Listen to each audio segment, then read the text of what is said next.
Abu Nawas adalah pujangga Arab dan merupakan salah satu penyair terbesar sastra Arab klasik. Penyair ulung sekaligus tokoh sufi ini mempunyai nama lengkap Abu Ali Al-Hasan bin Hani Al-Hakami dan hidup pada zaman Khalifah Harun Ar-Rasyid di Baghdad.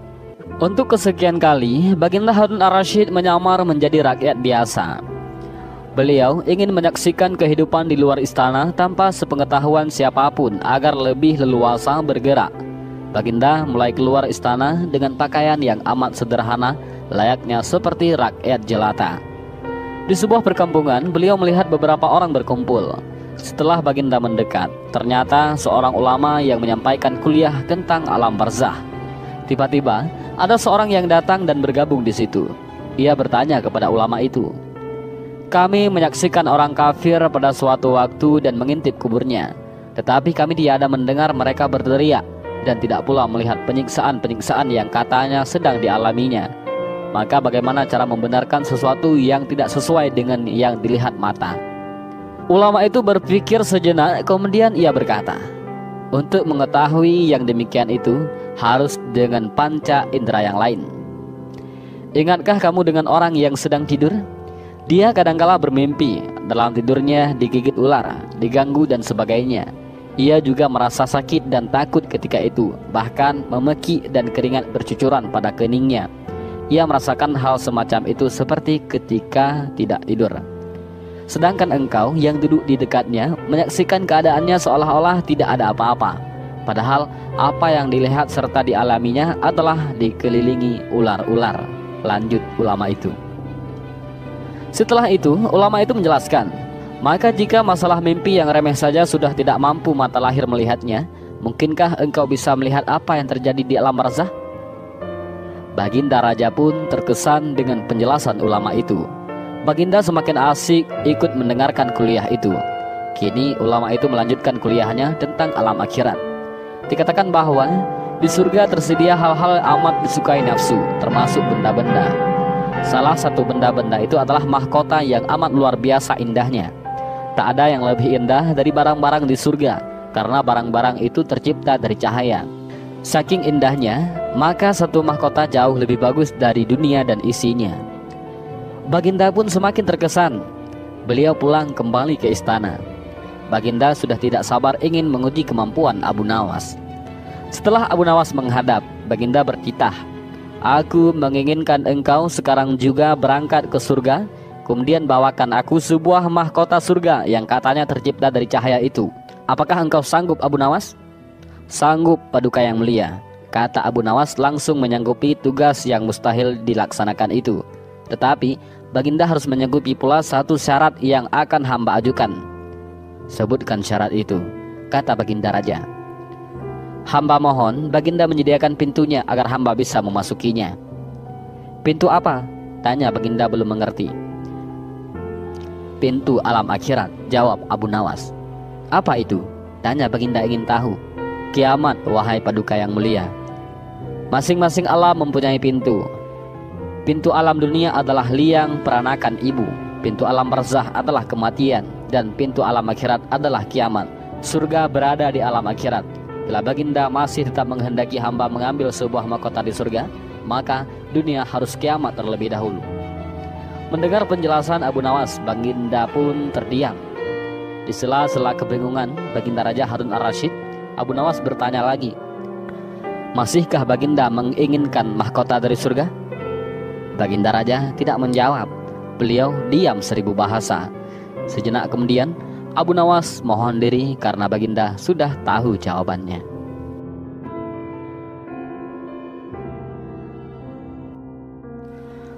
Tatkala Abu Nawas belum dikenal secara akrab oleh Baginda Raja, ia sudah top di kalangan khalayak ramai sebagai seorang cerdik pandai. Selain cerdik dan kocak, Abu Nawas juga sering membuat lawan bicaranya mati kutu. Nasib seperti itu pernah dialami oleh seorang hakim kota yang mencoba menghina Abu Nawas. Suatu ketika Abu Nawas berbincang-bincang dengan hakim kota. Seperti umumnya cendekiawan masa itu, hakim kota sering berpikir hanya dari satu sisi saja. Hakim ini membuka percakapan secara meyakinkan. Seandainya saja setiap orang mau mematuhi hukum dan etika. Abu Nawas langsung menukas, Bukan manusia yang harus mematuhi hukum, tetapi justru hukumlah yang harus disesuaikan dengan kemanusiaan. Hakim mencoba bertaktik, tapi coba kita lihat cendekiawan seperti Anda. Kalau Anda memiliki pilihan, kekayaan atau kebijaksanaan, mana yang akan Anda pilih? Abu Nawas menjawab seketika, tentu saya memilih kekayaan. Hakim membalas sinis, memalukan. Anda adalah cendekiawan yang diakui masyarakat, dan Anda memilih kekayaan daripada kebijaksanaan. Abu Nawas bertanya, kalau pilihan Anda sendiri apa? Hakim itu menjawab tegas, tentu saya memilih kebijaksanaan. Abu Nawas menutup pembicaraan dengan mengatakan, terbukti, semua orang memilih untuk memperoleh apa yang belum dimilikinya. Sang hakim seperti kena pukulan telak. Ia jengah, raut wajahnya merah padam, dan selanjutnya Abu Nawas mengangkat pantatnya dari kursi. Ia pamit pergi meninggalkan hakim yang mati kutu itu. Dan ini adalah satu kisah lagi tentang ide gila Abu Nawas menyogok tuan hakim dengan segantong kotoran sapi. Siang hari, udara yang panas membuat Abu Nawas tampak bermalas-malasan di rumah saja. Saat kantuk mulai menghanyutkan dirinya, tiba-tiba terdengar suara salam. Ada tamu rupanya. Waalaikumsalam, jawab Abu Nawas. Lelaki yang datang itu ternyata tetangga sebelah, Abu Mizan. Ada apa ini? Tumben siang-siang datang kemari, tanya Abu Nawas. Usai bersalaman dengan tamunya, Abu Mizan pun bercerita panjang lebar tentang kasus yang dihadapinya. Intinya, ia meminta tolong Abu Nawas untuk menyelesaikan masalah itu. Begini ceritanya. Telah berulang kali Abu Mizan mendatangi seorang hakim untuk mengurus suatu perjanjian. Hakim di desanya selalu mengatakan tidak punya waktu untuk mendatangani perjanjian itu. Keadaan ini selalu berulang sehingga ia menyimpulkan bahwa si hakim meminta disogok. Tapi Abu Mizan itu tahu bahwa menyogok itu diharamkan agama. Itu sebabnya apapun yang terjadi, Abu Mizan ogah menyogok hakim itu. Hanya saja, bagaimanapun tingkah hakim tersebut membuat Abu Mizan dongkol. Itu sebabnya ia mengadukan masalahnya kepada Abu Nawas. Tuan kan dekat dengan Baginda, tolong bantu saya, pinta Abu Mizan yang memalas kepada Abu Nawas. Ah, itu urusan kecil, gak perlu lapor Baginda segala, jawab Abu Nawas disambut wajah ceria Abu Mizan. Terus saya mesti berbuat apa? Tanya Abu Mizan berharap-harap cemas. Selanjutnya Abu Nawas memberitahu kiat menghadapi hakim mata duitan macam itu. Abu Mizan menyambut ide Abu Nawas dengan senang hati. Baiklah kalau begitu, saya akan lakukan seperti yang Tuan resepkan, ujar Abu Mizan memohon diri. Seperti yang dinasehatkan Abu Nawas, Abu Mizan menyiapkan sebuah gentong. Gentong itu diisinya dengan tahi sapi hingga hampir penuh. Kemudian di atasnya ia mengoleskan mantega beberapa sentimeter tebalnya. Gentong itu dibawanya ke hadapan hakim. Saat itu juga hakim biasanya sok sibuk, langsung tidak sibuk, dan punya waktu untuk membubuhi tanda tangan pada perjanjian Abu Mizan. Abu Mizan kemudian bertanya, Tuan, apakah pantas Tuan Hakim mengambil gentong mentega itu sebagai ganti tanda tangan Tuan? Hakim tersenyum lebar. Ah, kau jangan terlalu dalam memikirkannya. Ia mencuil sedikit mentega dan mencicipinya. Wah, enak benar mentega ini. Ya, jawab Abu Mizan, sesuai ucapan Tuan sendiri, jangan terlalu dalam. Karena urusan sudah kelar, maka Abu Mizan pun pamit pulang.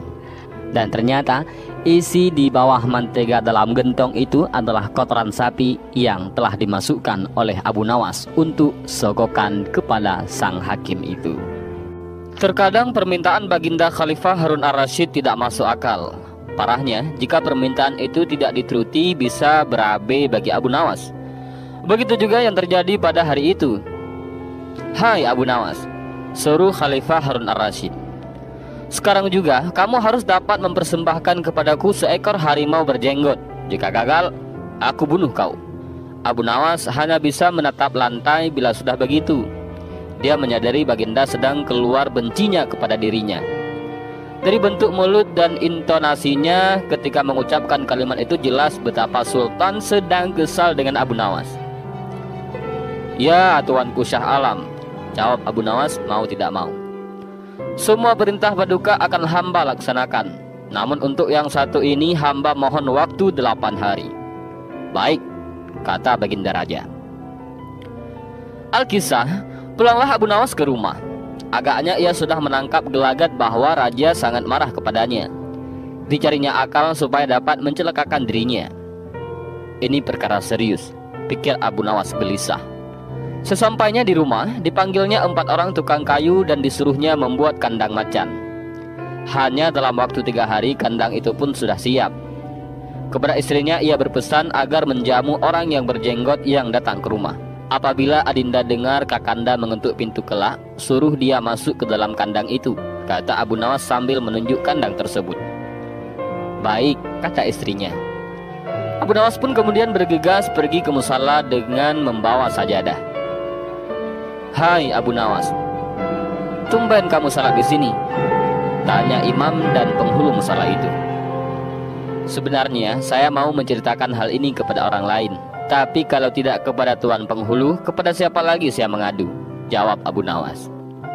Tadi malam saya ribut dengan istri saya, itu sebabnya saya tidak mau pulang ke rumah, kata Abu Nawas. Pucuk dicinta ulam pun tiba, pikir penghulu itu. Kubiarkan Abu Nawas tidur di sini dan aku pergi ke rumah Abu Nawas menemui istrinya. Sudah lama aku menaruh hati kepada perempuan cantik itu. Otak nakal penghulu itu tiba-tiba mulai berandai-andai dia. Hai Abu Nawas, kata si penghulu, bolehkah aku menyelesaikan perselisihan dengan istrimu itu? Silahkan, jawab Abu Nawas. Hamba sangat berterima kasih atas kebaikan hati tuan, lanjutnya. Maka pergilah penghulu ke rumah Abu Nawas dengan hati berbunga-bunga, dan dengan wajah berseri-seri diketuknya pintu rumah Abu Nawas. Begitu pintu terbuka, ia langsung mengimit istri Abu Nawas dan diajak duduk bersanding. Hai Adinda, katanya, apa gunanya punya suami jahat dan melarat? Lagi pula Abu Nawas hidupnya tak karuan. Lebih baik kamu jadi istriku. Kamu dapat hidup senang dan tidak kekurangan sesuatu apapun, rayu si penghulu itu. Baiklah, kalau keinginan tuan demikian, jawab istri Abu Nawas yang polos-polos saja. Tak berapa lama kemudian terdengar pintu diketuk orang. Ketukan itu membuat penghulu kaget. Kemana aku harus bersembunyi? Tanya kepada istri Abu Nawas. Tuan penghulu, silahkan bersembunyi di dalam kandang itu, ujarnya lalu menunjuk kandang yang terletak di dalam kamar Abu Nawas. Tanpa pikir panjang lagi, penghulu itu masuk ke dalam kandang itu dan menutupnya dari dalam. Sedangkan istri Abu Nawas segera membuka pintu sambil menengok ke kanan dan ke kiri. Abu Nawas masuk ke dalam rumah. Hai Adinda, apa yang ada di dalam kandang itu? Tanya Abu Nawas. Tidak ada apa-apa, jawab istrinya. Apa putih-putih itu? Tanya Abu Nawas. Lalu dilihatnya penghulu itu gemetar karena malu dan ketakutan. Setelah 8 hari, sesuai janji dengan Baginda, Abu Nawas memanggil 8 kuli untuk memikul kandang itu ke istana. Baghdad menjadi gempar karena orang-orang ingin melihat harimau berjenggot. Seumur hidup jangankan melihat, mendengar harimau berjenggot pun belum pernah. Dan kini Abu Nawas malah dapat seekor. Mereka terheran-heran akan kehebatan Abu Nawas. Tapi begitu dilihat penghulu di dalam kandang, mereka tidak bisa bilang apa-apa selain mengiring kandang itu sampai ke istana hingga menjadi arak-arakan yang panjang. Si penghulu malu bukan main.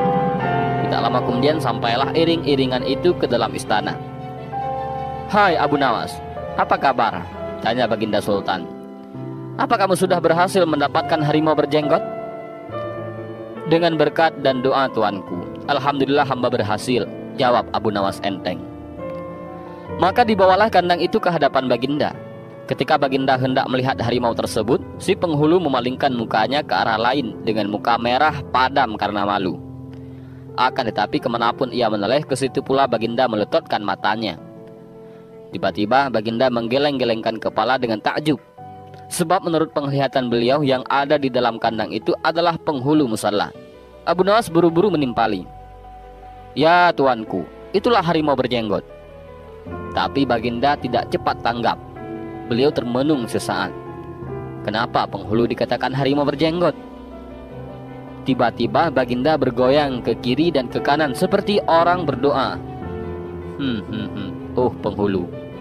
Ya tuanku Syah Alam, kata Abu Nawas.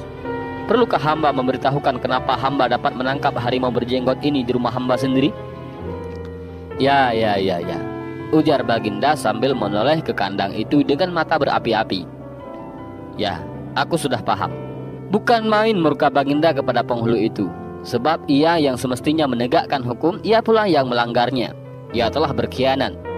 Baginda segera memerintahkan punggawa mengeluarkan penghulu dari kandang dan diarak keliling pasar setelah sebelumnya dicukur segi 4, agar diketahui oleh seluruh rakyat betapa aibnya orang yang berkhianat. Dan inilah cerita Abu Nawas yang menangkap harimau berjenggot.